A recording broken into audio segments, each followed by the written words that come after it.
kabajamtoota jaalatamtoota akkasumas maatii diraamaa Hiree akkam jirtu fayyaa keessanii nuti qopheessitoonni diraamaa Hiree hundi keenya nagaadha.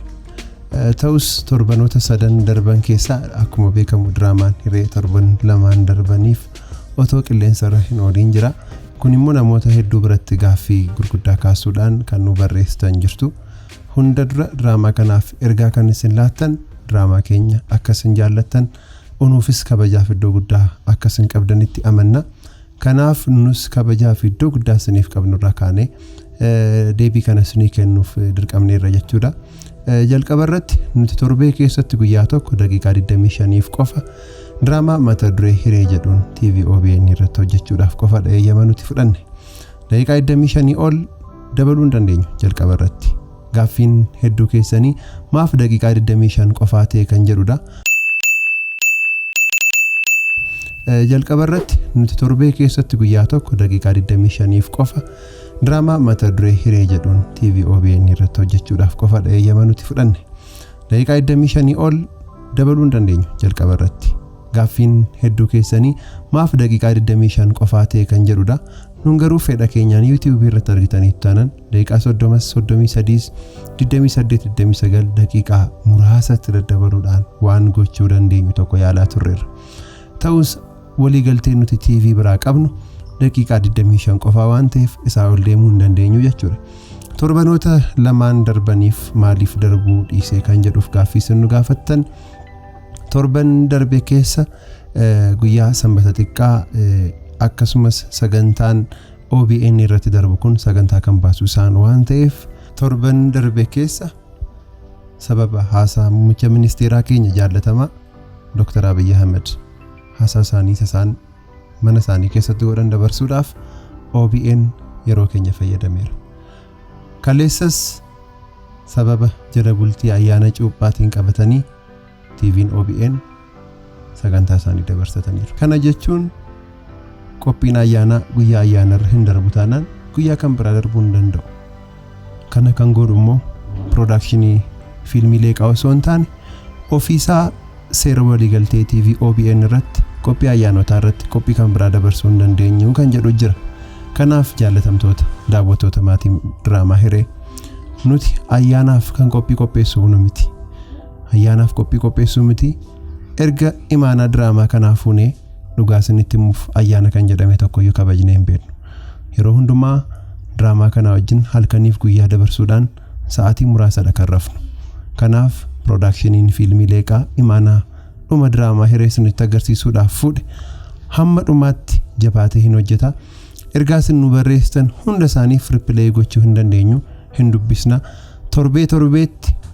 Torbee kana keessatti beestiin ee'uudha kan jedhu ofii keessan filachaa deemuu qabdu.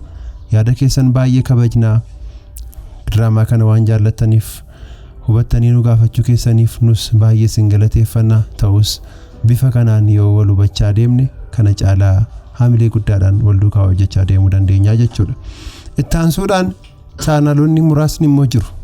Utuu nuti kutaa 48ffaan gadhiisiin 48ffaa irratti barreessanii kan gadhiisan. Utuu nuti 49 hin gahin kan 49 jedhan jiru. 50ffaa kaleessas ofii isaaniitiin barreessaniiru.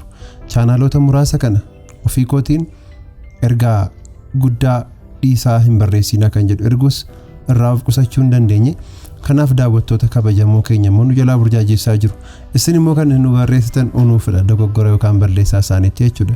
Keessattuu chaanaaliin OBR TV, Addis Media News, ETOTube akkasumas United Oromiyaa kan jedhu chaanaalii guddaan sun sabiskiraayibarii hedduu kan qabu diraamaa keenya fuula Facebook isaatti maxxansuudhaan ofii isaatiin edit godhee wantoota hedduu gochaa jira. Dhiisi kan jedhus ergaa kenneefii jira. Kanaaf isin waan isin gochuu qabdan inni guddaan Hiree diraamaa kan jedhu chaanaalii mataa keenya qopheessitoonni diraamaa Hiree qofti kan qaban full HD'dhaan kan upload isinii goon sabiskiraayibariin keenya garuu ammayyuu baay'ee muraasadha. Daawwattoota wajjin wal madaalaa miti. Kanaaf guddina aartii keenyaaf dhuguma hin yaadna taanaan ofii keenyas waan sirrii walitti haasaa deemuu qabna. Chaanaalii kana qofa sabiskiraayib gochuudhaan burjaajjabuu kanarraa ooluu dandeessu jechuudha. Nuti halkaniif guyyaa sanbataa guyyaa dilbataa osoo hin jedhin ayyaana waggaatoon jedhin halkaniif guyyaadha kan hojjechaa jiru. Production fiilmii deeqaa yeroo ammaa diraamaa hiree qopheessuu keessatti rakkoo akkamii keessa taa'ee haala akkamiitiin akka qopheessaa jiru dhumarratti seenaa waan ta'eef guyyaa xumuraa diraamaa hiree booda isin beeksisna. Maaliif hojjettan aartiin Oromoo ammallee kabaja argachuu maluutuun argatiin rakkina hedduu keessa galee jira. Kanammoo rakkinichi kanadha jennee rakkoo irratti rakkoo labsuun barbaannu. Kanaaf waan hundumaa garaa keenyatti qabannee halkanii guddaa imaanaaf fuune xumurasaa isinitti agarsiisuuf jennee sanaaf jennee jabaanneen hojjenna. Please wal dhaga'uun haa jiraatu, wal gorsuun walitti dheekkamuun haa jiraatu. Inni rakkoo tokko iyyuu hin qabu. Hamma dhumaatti garuu diraamaa kana isiniif xumurra. Utuu torbeetti guyyaa 2 daqiiqaan isaa kanaa ol guddatee isin daawwattanii baay'ee nutti tola ture. Kan nuti hojjennu daawwattootaafidha malee isa hojjenne ofii keenya teenyee ilaaluuf miti. Guyyicha OBN'dhaan utuu hin darbiin nu gadhiisaa yoo jettan daawwataan biyya keessaa fi daawwataan biyya alaa sa'aatii wal fakkaataatti kan daawwachuu qabu. Kabaja wal qixaa qabnaaf. Sababii kanaaf gadhiisuu dinne malee episoodii isaa ol hojjennee qopheessinee of harkaa qabna. Kanaaf itti gaafatamummaa keenya kan baanu karaa seera qabeessaan waan ta'eef haala kanaan nu hubattanii hamma dhumaatti akka waliin turre galata guddaa wajjin isin galateeffadhaa. Hireen seenaadha.